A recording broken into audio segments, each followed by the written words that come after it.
Chapter 6, The Virginia Horton Case, Part 4. So Budd was speaking with Dr. Clamar at the office when Virginia arrived, and she was a tall, handsome woman, about 5 feet 8 inches, and she was wearing a suit, and she was a career woman. And Budd made a note that during subsequent hypnotic regressions, it was interesting to see Virginia speak kind of like a little first grader when she was remembering what happened to her.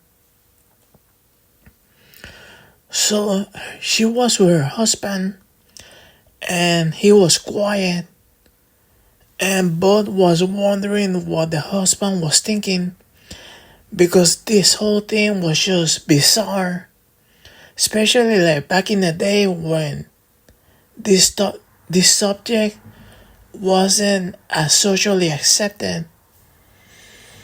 And the husband thought that it was interesting that his wife was interested in exploring this subject.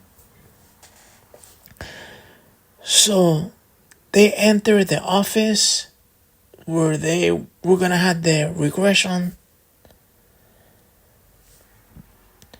and Aphrodite was bringing Virginia into a deep, relaxed state, and she was setting the scene, describing the time and the place and the circumstances where the event happened. So Virginia was a very good hypnotic regression subject because she was able to remember and develop the memories with great ease. And Bud noticed that there was like 3 levels that describe how Virginia was speaking. The first level was when Virginia was reliving the experience from long ago in the present tense, and in this case her language was childlike, kind of like a 6-year-old.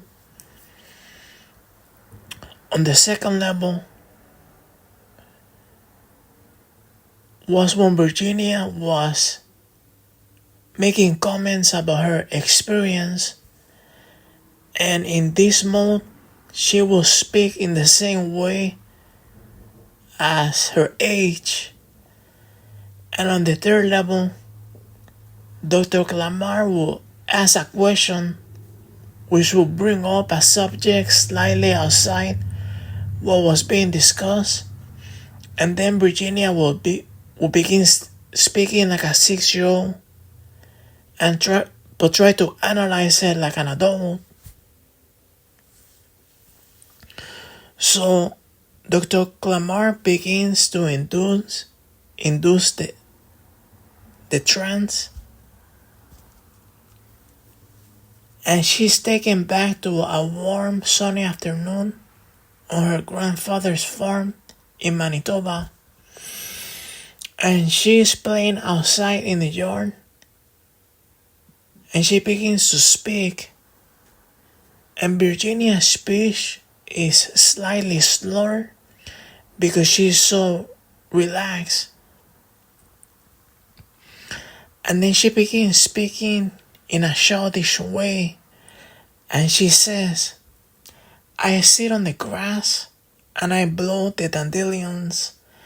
I sit under a big oak tree that has a big swing in it, and I like to swing. I have my own little garden with things growing up.